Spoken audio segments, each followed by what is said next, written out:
Olá a todos. Nesta aula de número 15, nós vamos falar sobre modalidades de prisão provisória ou prisão cautelar. Antes de começarmos propriamente no tema, vamos fazer algumas considerações iniciais. A nossa Constituição Federal, no seu artigo 5º, inciso 57, diz que ninguém será considerado culpado até o trânsito em julgado de sentença penal condenatória, sendo certo que até a efetivação da condenação ninguém poderá ser preso, tá? A gente percebe em relação a esse artigo constitucional que a liberdade ela é regra quando a gente está tratando de um convívio harmônico em sociedade, e a prisão ela é uma exceção a essa regra. Então, para que haja um convívio harmônico na sociedade, a nossa própria Constituição ela estabelece que a liberdade ela vai ser uma regra de convívio em sociedade. E a prisão, caso venha a ser necessário, será exceção a essa regra. A gente também percebe que é comum entre as pessoas, ou até mesmo entre doutrinadores, juristas, utilizar-se o termo princípio da presunção de inocência. Aqui a gente vai abrir um particular, porque a gente pode também, em relação a este princípio da presunção de inocência, ao invés de falarmos princípio da presunção de inocência, ou seja, estamos presumindo que todos sejam inocentes. Bom, perante a lei ela está presumindo que todos são inocentes, ou a lei ela entende que todos são inocentes até que provem contrário? A lei presume que sejam, ou a lei afirma que sejam? A lei presume a inocência, ou a lei presume a não culpabilidade? Quando a lei diz que é preciso haver um convívio harmônico entre as pessoas, e dentro desse convívio harmônico a regra é a liberdade e a exceção é a prisão, a lei diz que ninguém será culpado até trânsito em julgado de sentença penal condenatória. Artigo 5º, inciso, repito, artigo 5º, inciso 57 da Constituição Federal. Quando a lei diz ninguém será considerado culpado até trânsito em julgado da sentença, ela está fazendo uma presunção de inocência ou uma presunção de não culpabilidade? É algo a se pensar, né? Então, indo adiante, tá? Até que ocorra o trânsito em julgado de uma sentença penal condenatória, entende-se que a pessoa, aquela pessoa que está sendo acusada pela prática de um crime, ela é inocente. Então, presume-se que ela não tenha praticado o delito. Bom, se eu estou presumindo que aquela pessoa não praticou um delito, não seria uma presunção de não culpabilidade? É algo para se pensar. No nosso direito, no direito pátrio, existem espécies distintas de prisão, tá? Nós temos a prisão pena e a prisão sem pena. A prisão pena é aquela prisão repressiva que ocorre depois do trânsito em julgado de uma sentença penal condenatória, na qual impõe-se a pessoa que foi condenada pelaquela sentença penal uma pena que vai privar a sua liberdade. E a prisão sem pena também conhecida como prisão processual, prisão cautelar, né? Prisão em sentido amplo. Nós temos a prisão em flagrante delito, que está lá nos artigos 301 a 310 do Código de Processo Penal.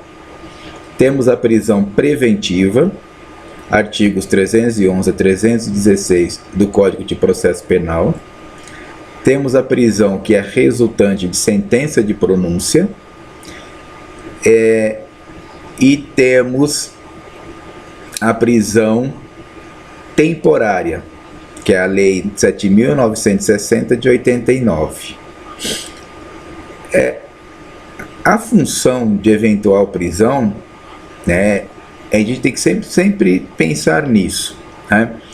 Qual que é a função de uma prisão quando ela ocorre de maneira, né, eventual? Porque nós temos, como nós dissemos no início, se a regra é a liberdade e a exceção é a prisão, então a prisão não é algo corriqueiro, a prisão é algo que deve acontecer de maneira eventual.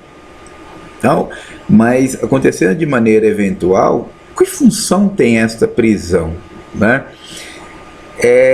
De maneira alguma, ou de hipótese alguma, essa prisão ela pode ter a função de uma prévia punição do acusado, né? Quando a gente fala de...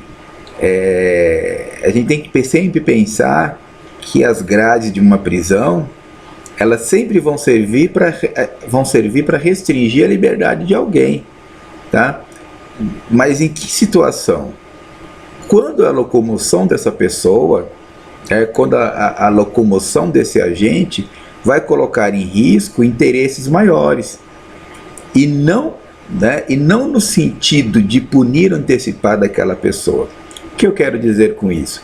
Quero dizer que quando você pensa em prender alguém, quando se pensa na prisão de alguém, essa prisão ela tem que ser muito bem fundamentada e ela tem que estar alicerçada, né, em fatores, em informações, em provas que demonstre que aquela pessoa solta ela vai pôr em risco interesses maiores. Que interesses maiores? Interesse da coletividade, por exemplo, né? Um elemento periculoso que pode, um maníaco, por exemplo, periculoso, se ele ficar em liberdade, ele vai colocar em risco a vida de muitas pessoas, né? Então, sempre quando se pensa na questão da prisão, eu tenho que pensar, estabelecer essa prisão com foco ou com fulcro em valores ou interesses maiores, e não simplesmente em restringir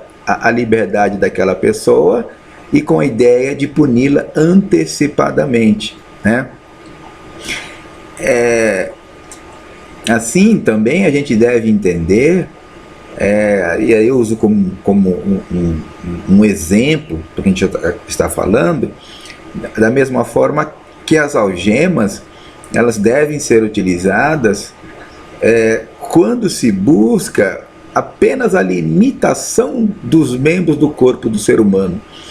Então, eu preciso limitar a ação, eu preciso limitar a utilização dos membros do corpo daquele ser humano, né? Porque aquele ser humano é uma pessoa perigosa e ela precisa estar com a limitação dos seus membros, digamos assim, conduzida. Então eu preciso conduzir a limitação dos membros daquele ser humano, porque é um ser humano perigoso, um ser humano que pode colocar em risco a integridade física de pessoas, então eu preciso algemá-lo.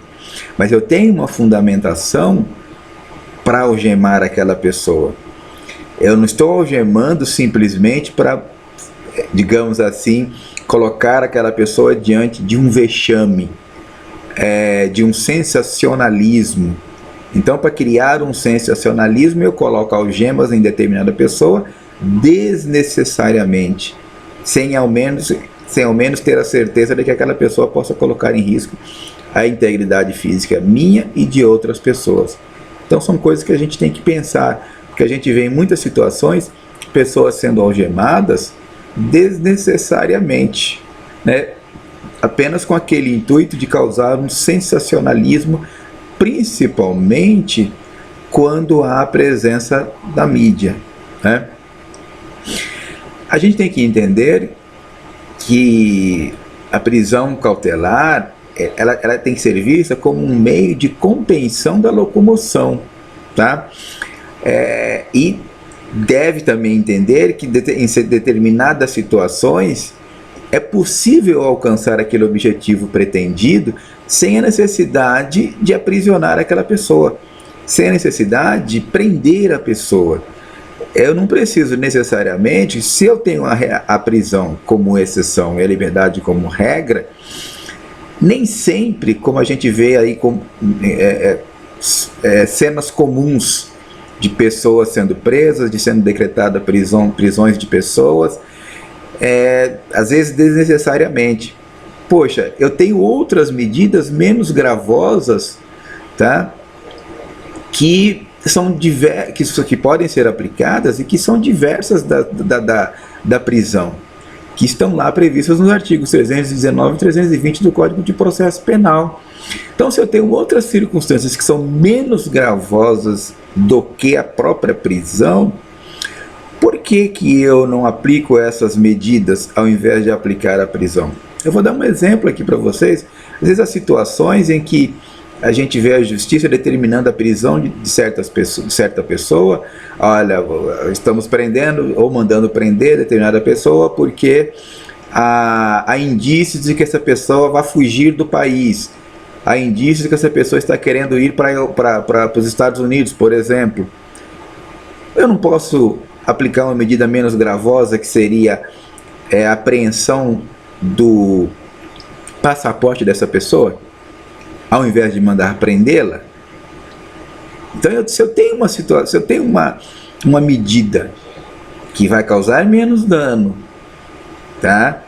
Que é a apreensão do passaporte daquela pessoa, por que eu vou aplicar uma medida mais gravosa, que causará um dano maior, determinando a prisão daquela pessoa? Algo para se pensar, não? Dessa forma, a prisão cautelar, tá? Ela se julga, ela é necessária, né? Ela se justifica, né? Em determinadas situações, tá? Determinadas situações na qual realmente a última saída é determinar a prisão daquela pessoa. Eu não tenho uma outra medida que não seja a prisão para evitar um dano maior, né?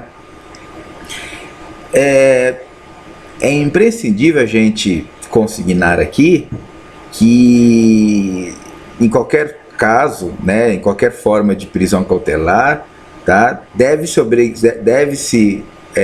obedecer obrigatoriamente, né, o que está disposto no artigo 5º, inciso 61 da Constituição Federal, tá?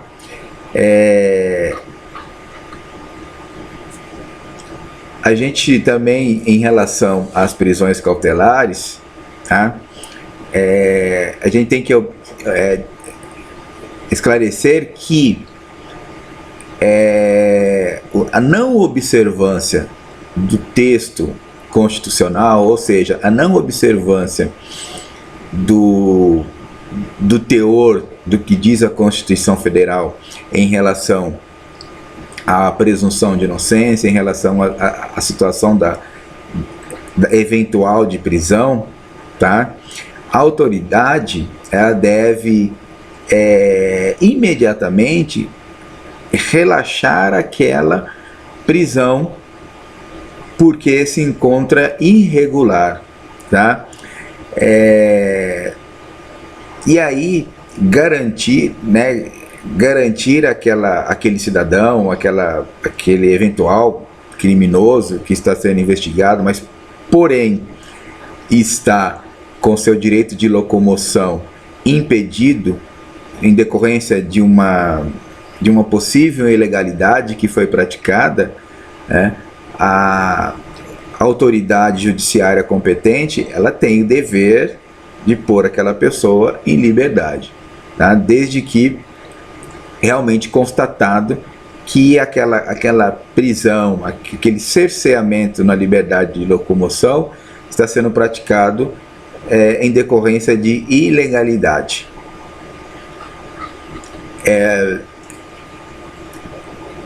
A prisão, ela pode ser, essa ordem, né, de prisão, ela pode ser através do mandado de prisão na própria comarca onde está a autoridade que determinou a ordem, ou por carta precatória. Então, se o elemento que tiver que ser preso, ele se encontra numa localidade diferente daquela onde está correndo o processo, o juiz que preside o processo, através de carta precatória, endereçada ao juízo de onde está a pessoa que deva ser presa, ele vai solicitar que efetue-se a prisão daquela determinada pessoa, tá?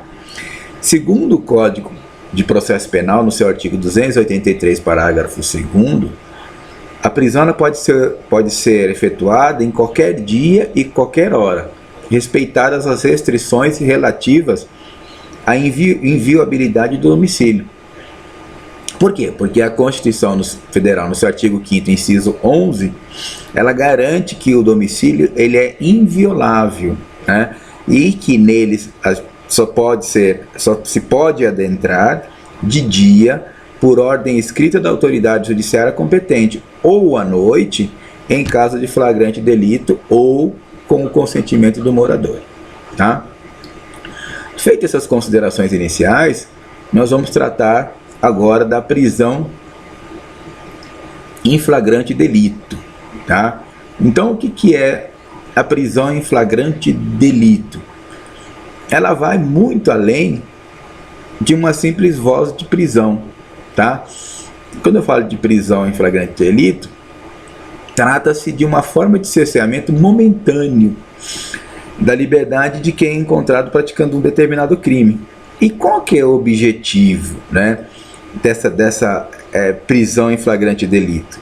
Ela tem como objetivo, além de outros, tá, evitar a consumação ou o exaurimento do crime, a fuga do possível culpado daquela prática delituosa, garantir a colheita de elementos informativos e assegurar a integridade física, tanto do autor do crime quanto da vítima, além da imobilização e encaminhamento à delegacia do suposto criminoso, tá?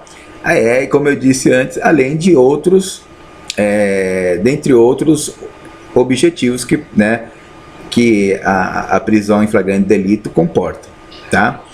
E quem é que pode dar voz de prisão em flagrante delito, tá? Qualquer pessoa pode dar voz de prisão em flagrante delito. E a razão é simples. Por quê? Porque se um dos objetivos da prisão em flagrante delito é o afastamento do perigo atual ou iminente, né? Por isso, se um cidadão puder, de maneira segura, é lógico e evidente, conter um criminoso enquanto este pratica um crime, né?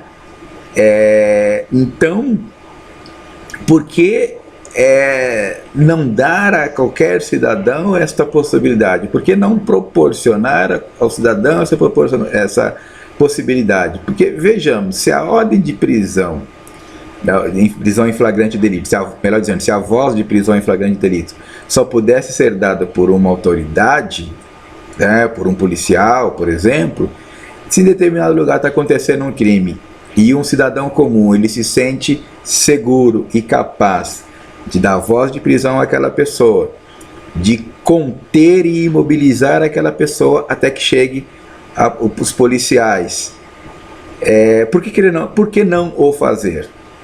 Né? Imagine se ele tiver que esperar aparecer um policial para dar voz de prisão àquela pessoa comete o crime, some, vai embora e perde-se aquela situação de flagrância, tá? O Código de Processo Penal, no seu artigo 301, quando ele afirma que qualquer do povo poderá, tá? dar essa voz de prisão, isso é uma faculdade, tá? Que cabe a cada um, e essa pessoa decide naquele momento se ela tem condições ou não de dar voz de prisão para aquele elemento ou não. Se ela se sentir segura, se ela entender que é possível, ela tem essa liberabilidade para poder dar voz de prisão. Entendendo que se ela não o faz, se ela fica omissa, ela não será responsabilizada por isso, tá? Por quê? Porque a lei dá a ela essa discricionariedade, dá a ela essa liberdade de escolha. Até porque o cidadão comum, ele não é um agente público que foi preparado para... É um agente público da segurança, né? Agente de segurança pública que foi preparado para poder efetuar a prisão de pessoas criminosas. Então o cidadão, ele tem essa liberdade de escolha de efetuar ou não, de dar ou não voz de prisão a alguém.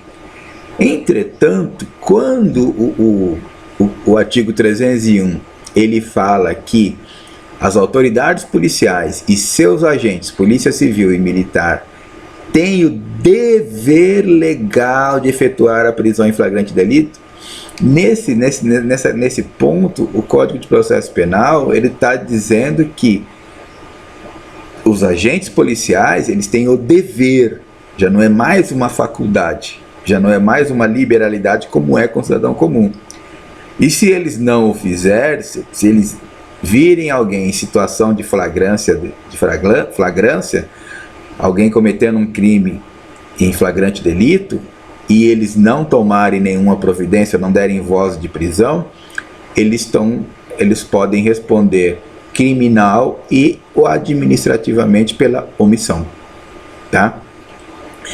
Vamos lá para as hipóteses de prisão em flagrante, né? As situações que envolvem o flagrante, nas quais a prisão é possível, elas estão descritas lá no artigo 302 do Código de Processo Penal, cujo rol, tá, é um rol taxativo. E ali ele diz o seguinte, o artigo 302, considera-se em flagrante delito quem? Inciso 1, depois nós vamos explicar cada um desses incisos, tá? Mas o inciso 1, está cometendo a infração penal. Inciso 2, acaba de cometê-la. Inciso 3, é perseguido logo após pela autoridade, pelo ofendido ou por qualquer pessoa em situação que faça presumir ser autor da infração. Inciso 4, é encontrado logo depois com instrumentos, armas, objetos ou papéis que façam presumir ser ele autor da infração, né? Agora, para a gente compreender melhor esses incisos do 1 ao 4, nós vamos explicar cada um deles e que tipo de flagrante está relacionado a cada inciso desses, né? O inciso 1 e 2, os incisos 1 e 2 do artigo 302 do Código de Processo Penal, trata do flagrante próprio, tá? É a hipótese em que o agente é surpreendido praticando crime, né? Ou logo em seguida ao seu cometimento.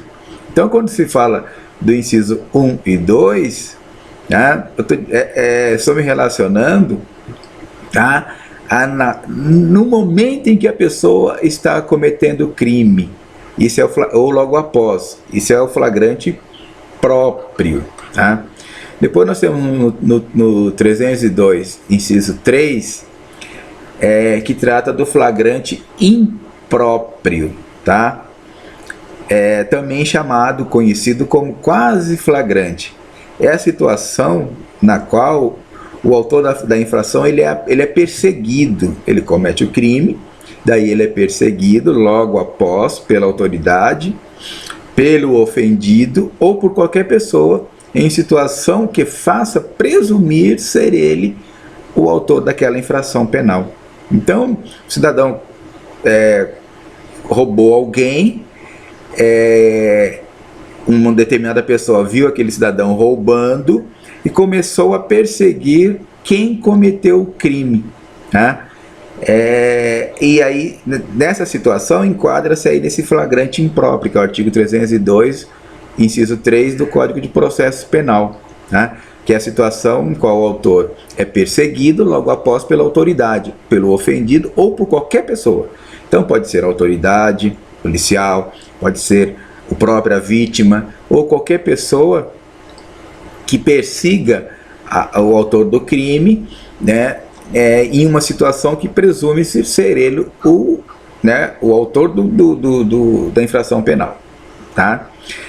Depois nós vamos para o flagrante presumido ou flagrante ficto, que está lá no artigo 302, inciso 4 do Código de Processo Penal. Nessa hipótese, ele fala de logo depois do crime, né? Quando ele usa a palavra logo depois do crime, significa o quê? Logo depois do crime, alguém foi encontrado com os instrumentos, com as armas, com objetos ou papéis que façam com que se presume ser a pessoa o autor da infração, tá? Percebam a diferença deste inciso 4 para o inciso 3º, porque no inciso 3 fala-se em perseguição, que aquela pessoa ela é perseguida. No inciso 4 não há perseguição, tá? No inciso 3 fala-se logo após. No inciso 4 fala-se logo depois. Então perceba duas pequenas diferenças. Lá no inciso 3 fala-se em logo após, então logo após é imediatamente após, né?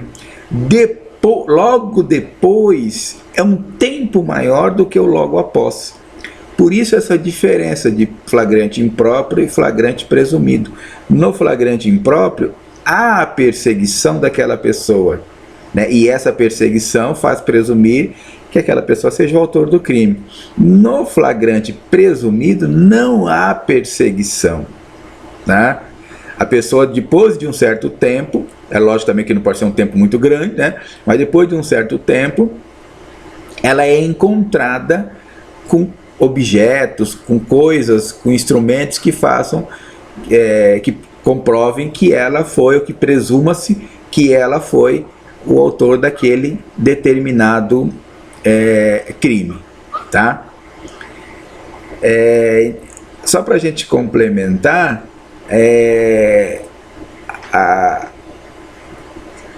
a doutrina entende que quando eu falo em logo após, né, o lapso de tempo é menor do que logo depois.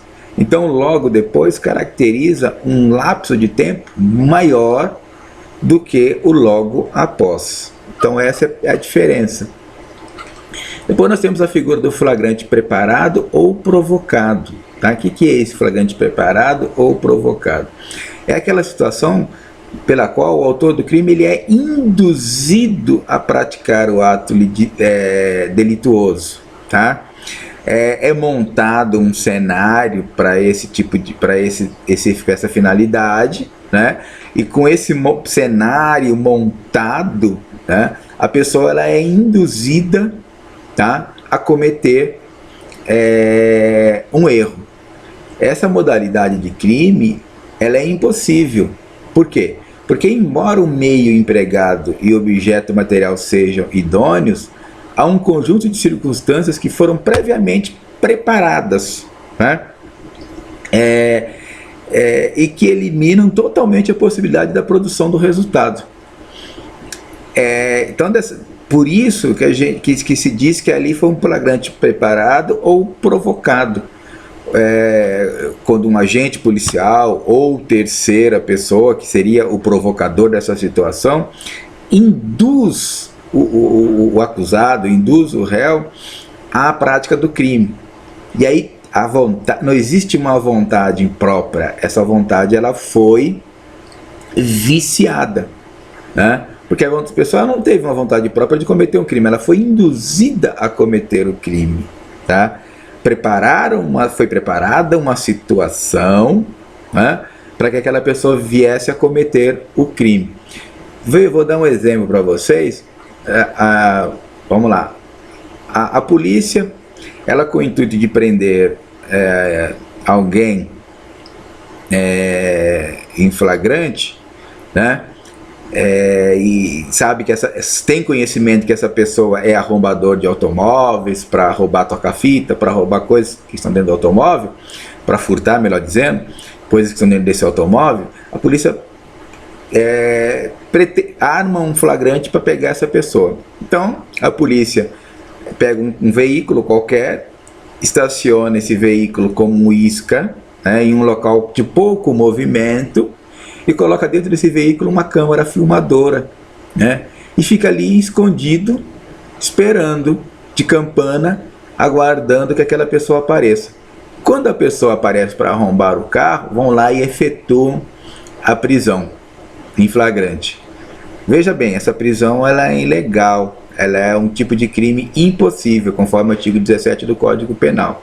E aí fica afastada a tipicidade da conduta do agente. Por quê? Porque aquela situação de flagrância foi totalmente preparada para induzir a pessoa a cometer o crime. Depois nós temos a figura do flagrante esperado, que não é diferente do flagrante provocado. Por quê? Porque no flagrante esperado, o autor do crime ele não é induzido a praticar o crime, tá?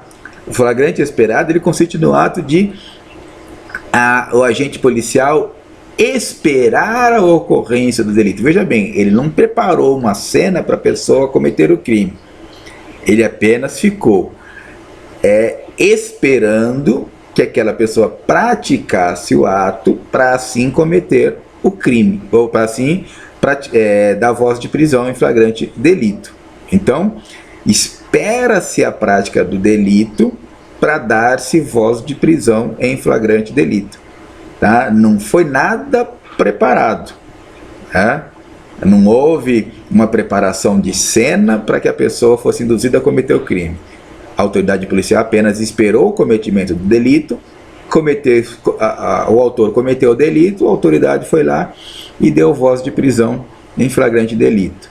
Né? Sobre isso, já existe uma posição do STJ, Superior Tribunal de Justiça, pela revista do STJ 10/389, onde diz que não há flagrante preparado quando a ação policial aguarda o momento da prática delituosa, valendo-se de investigação anterior para efetuar a prisão, sem a utilização de agente provocador. Tá? Depois nós temos a figura do flagrante prorrogado ou retardado. Né? A gente já sabe, já foi dito, né, que a autoridade policial e seus agentes eles têm o dever legal de efetuar a prisão de quem se encontra em flagrante delito. Portanto, trata-se de um ato vinculado e não um ato discricionário. Entretanto, há determinadas situações excepcionais, tá, e são previstas na própria legislação, tá, na qual o agente público, tá, ele pode deixar de efetuar a prisão em flagrante quando, para sua investigação criminal, né, for mais interessante aquela prisão no momento posterior. Tá? Mas como assim? Bom, o agente policial ele está numa situação ali de flagrância, né? Alguém cometendo um crime ali em flagrante. Só que trata-se de uma situação especial e a autoridade policial entende que ali não é o momento propício para dar voz de prisão em flagrante e que seria muito mais interessante, muito mais proveitoso aguardar-se para efetuar-se uma prisão no momento posterior. Isso é chamado de flagrante prorrogado ou retardado. E existe a previsão legal para isso. Tá? A Lei 12.850 de 2013, que trata das organizações criminosas, no seu artigo 8º, ela traz a previsão expressa, né, desse flagrante retardado. Tá? E também a Lei 11.343 de 2006, que é a Lei de Drogas, no seu artigo 53, inciso 2, ela também autoriza este flagrante prorrogado, tá? Depois nós temos o flagrante forjado, que é o caso em que o flagrante delito ele é criado. Cria-se um flagrante delito. Veja bem, não cria-se uma cena, tá, para dar voz de prisão em flagrante delito. Cria-se o flagrante delito, tá? A gente percebe que a criação de cena para dar voz de prisão em flagrante lá naquele flagrante provocado. Aqui não, aqui é um flagrante forjado, tá? Ou seja,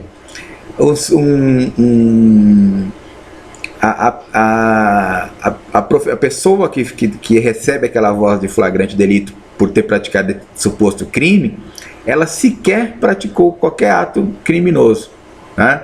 Como assim? Vou dar um exemplo para vocês entenderem melhor. O policial, é o caso do policial militar que, ao abordar uma pessoa, ele implanta grande quantidade de cocaína no interior do seu veículo. E aí logo em seguida vai lá e prende o condutor do veículo em flagrante por tráfico de droga. Mas aquela droga foi colocada no veículo, no interior daquele veículo pelo agente policial, né? Então vocês vejam que foi forjado. O policial não preparou uma cena para dar voz de flagrante. Ele forjou o flagrante. Ele foi lá e colocou a droga no veículo daquela pessoa, tá? Depois nós temos a situação de onde nós temos o flagrante e a apresentação espontânea da pessoa, né? É um tema bem polêmico na sociedade. Bom, se há um flagrante, a pessoa pode ser presa em flagrante e há a possibilidade da pessoa se apresentar espontaneamente, tá? Como é que funciona isso? Flagrante, como nós já vimos, a pessoa é pega lá cometendo crime, ou logo após, ou logo depois do cometimento do crime. A apresentação espontânea significa passou-se aquele estado de flagrância, passou-se aquela situação de flagrância e a pessoa espontaneamente vai até a delegacia e se apresenta à autoridade policial. Ah, mas ela vai lá, confessa que cometeu o crime, o delegado pode dar voz de prisão para ela? Não. O delegado não pode dar voz de prisão para ela porque não existe a situação de flagrância. Aquela situação de flagrância já foi superada, tá? Por quê? Porque a situação de flagrância, como nós vimos lá atrás, ela tem dois objetivos. Interceptar o evento criminoso. Depois de passar o tempo, você interceptou? Não. Impedindo a consumação do crime ou exaurimento do seu intercrimes. Depois de passado, você conseguiu impedir a consumação? Não, o crime já se consumou, né? Outro objetivo, possibilitar a colheita imediata de provas contundentes sobre o fato delituoso, especialmente no que se refere à autoria. Ali depois de 2, 3 dias que a pessoa se apresentou ao delegado, ele consegue fazer colheita imediata de provas contundentes? Não, já se passaram 2 ou 3 dias. Então não existe a possibilidade de dar-se voz de prisão em flagrante com a apresentação do autor do crime à autoridade policial, tá? Às vezes as pessoas ficam indignadas quando alguém comete um crime, às vezes crime grave, a pessoa comete um crime de homicídio, some, desaparece, e antes de ser decretado qualquer tipo de prisão, seja temporária, seja preventiva, a pessoa se apresenta ao delegado. Mas já passou aquela situação de flagrância. Se passou a situação de flagrância, que entende-se, né, seja de 24 horas, né, mas se já passou aquela situação de flagrância, o delegado, a autoridade policial não pode dar uma voz de prisão para aquela pessoa. Aquela pessoa ela pode vir a ser presa se houver o decreto de uma prisão temporária, o decreto de uma prisão preventiva, mas em flagrante delito não, porque ela se apresentou espontaneamente e depois de um certo tempo do cometimento do fato delituoso, tá? Temos a situação de flagrância em crimes permanentes, tá? E aí vem a disposição do artigo 303 do Código de Processo Penal, que diz que nas infrações permanentes, o agente criminoso estará sempre em situação de flagrante delito, enquanto não cessar aquela situação de permanência. Em situação de permanência, né, o exemplo comum, o exemplo clássico é o crime de sequestro. Se houve um crime de sequestro e esse sequestro demorar 2 anos, 3 anos, 4 anos, 5 anos, o tempo que perdurar aquela situação de sequestro, ocorrendo a prisão, ela será em flagrante. Tá? Quais são os procedimentos adotados em relação à prisão em flagrante? Tá? No momento do delito, né, no momento que a pessoa está cometendo aquele delito, é dada a ela a voz de prisão, tá, pelo cometimento daquele crime. A pessoa é conduzida à autoridade policial, tá? E aí cabe aquilo que nós já falamos anteriormente em relação ao uso da algema ou não,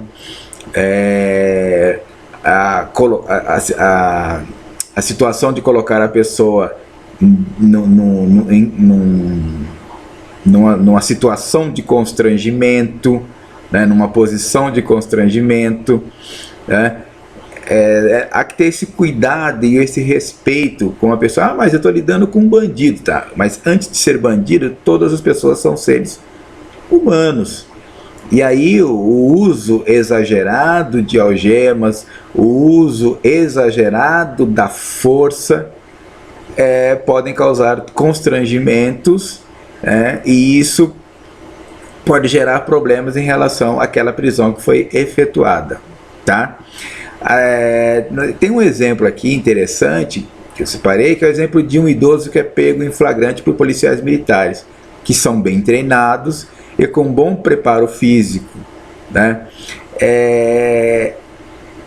Se é um idoso e quem prende esse idoso, quem dá voz de prisão para esse idoso, são policiais bem treinados, bem preparados, com bom preparo físico, será que é necessário algemar esse cidadão idoso, esse senhor idoso, né? Então, há que se pensar se aquele idoso ele não vai pôr em risco a sua integridade física, ele não vai fugir, ele não vai pôr em risco a integridade física dos policiais. Será que é necessário algemá-lo? Então são coisas que a gente deve pensar. Por isso que nesse momento da prisão em flagrante, há que tomar esse cuidado com o uso de algemas ou não. A teor disso tem a súmula vinculante número 11 do Supremo Tribunal Federal, que diz o seguinte: só é lícito o uso de algemas em caso de resistência e de fundado receio de fuga ou de perigo à integridade física própria ou alheia, por parte do preso ou de terceiros, justificada a excepcionalidade por escrito, sob pena de responsabilidade disciplinar civil e penal do agente ou da autoridade e de nulidade da prisão ou do ato processual a que se refere, sem prejuízo da responsabilidade civil do Estado. Então essa questão do uso da algema, ela tem que ser muito medida, muito bem medida, para que não haja, digamos assim, exageros no uso das algemas, não haja um constrangimento maior à pessoa em decorrência do uso das algemas, tá? Então, continuando em relação aos procedimentos da prisão em flagrante, a pessoa que cometeu o crime, ela vai ser apresentada à autoridade policial, né? Essa autoridade policial vai ouvir o condutor, enfim, quem prendeu, quem deu voz de prisão, vai ouvir prováveis testemunhas, que se tiver testemunhas lá do ato, né? E vai ouvir própria pessoa que foi preso, o próprio provável criminoso, tá? E aqui às vezes às vezes fica aquela dúvida: mas se não houver testemunhas, mesmo assim há lavratura do flagrante? Sim. O fato de haver ou não. A testemunha não é algo essencial que é essencial para caracterizar o flagrante. O flagrante ele pode ser caracterizado sem a testemunha. Eu não preciso ter uma testemunha para conduzi-la junto à autoridade policial para provar que ali houve uma situação de flagrante delito, tá? Feito isso, se o delegado constatar que aquela prisão em flagrante é ilegal, ele vai pôr em liberdade aquela pessoa, não vai prendê-la, não vai efetuar a prisão. Se a prisão for legal, ele vai lavrar o auto de prisão em flagrante delito, vai comunicar à autoridade judicial no prazo de 24 horas, tá? Ele tem que comunicar a um juiz, né, uma autoridade judiciária, de que alguém está ali preso em flagrante delito, e ele tem um prazo de 24 horas para fazê-lo, tá? E aí abre-se um parênteses, que se o crime for afiançável, né, desde que a pena privativa de liberdade máxima imputada àquele crime não seja superior a 4 anos, o delegado ele pode arbitrar a fiança. Caso contrário, a fiança, se for arbitrada, só pode ser pela autoridade judicial, tá? Diante daquela prisão em flagrante delito, o delegado ele terá esse prazo, né, de 24 horas para comunicar o juiz competente, o Ministério Público, a família do preso ou uma pessoa que ele indicar, tá? Também neste prazo de 24 horas, o delegado de polícia ele tem que entregar ao preso um documento chamado nota de culpa, tá? E nessa nota de culpa, que vai ser assinada pela autoridade policial, vai constar qual o motivo da prisão, o nome do condutor e das testemunhas, tá? Em relação àquela prisão em flagrante delito, tá? E o processo sendo encaminhado para o juiz, tá? O juiz também terá o prazo de 24 horas para se manifestar, né, sobre aquela prisão. Se ele entender, e aí os procedimentos que o juiz vai tomar em relação ao artigo 310 do Código de Processo Penal serão relaxar a prisão se ela for ilegal, convertê-la em prisão preventiva quando ele entender presentes os requisitos da prisão preventiva, que nós vamos ver em outra aula, tá? Que estão lá no artigo 312 do Código de Processo Penal. E o juiz também ele pode conceder liberdade provisória com ou sem fiança. Isso que é a cargo do juiz determinar essa liberdade provisória com ou sem fiança, tá bom? Vamos lá.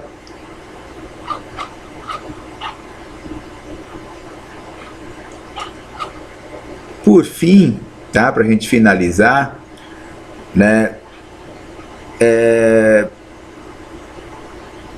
Não pode ser hipótese de relaxamento de prisão ilegal, tá? Se o juiz entender que não aquela prisão foi legal, tá? Então não é possível um relaxamento da prisão, ele pode conceder uma liberdade provisória, tá? Desde que ausentes os requisitos da prisão preventiva. Quando o juiz ele concede essa liberdade provisória, ele impõe, tá, algumas condições para aquela pessoa que cometeu o crime, tá? Então ele coloca essa pessoa em liberdade provisória, porém ele vai impor determinadas condições, como as de não se ausentar do dissídio da culpa sem autorização do juiz, de comparecer de tempo em tempo até a autoridade policial para justificar se está trabalhando, se não está trabalhando, se está estudando, se não está estudando, para justificar suas atividades, tá? E E sempre que o juiz negar esse pedido de liberdade provisória, tá? Essa decisão ela tem que ser fundamentada. O juiz não pode simplesmente negar a liberdade, o pedido de liberdade provisória, sem bem fundamentar esse pedido de negativa da libertação do preso, tá bom? Por hoje é só, ficamos por aqui, né? Na próxima aula nós vamos falar de outras modalidades de prisão provisória. Vamos falar da prisão preventiva, da prisão em decorrência de sentença de pronúncia e da prisão temporária. Bom, qualquer dúvidas, eu estou à disposição para qualquer esclarecimento que vocês se sentirem necessários. Bom, obrigado.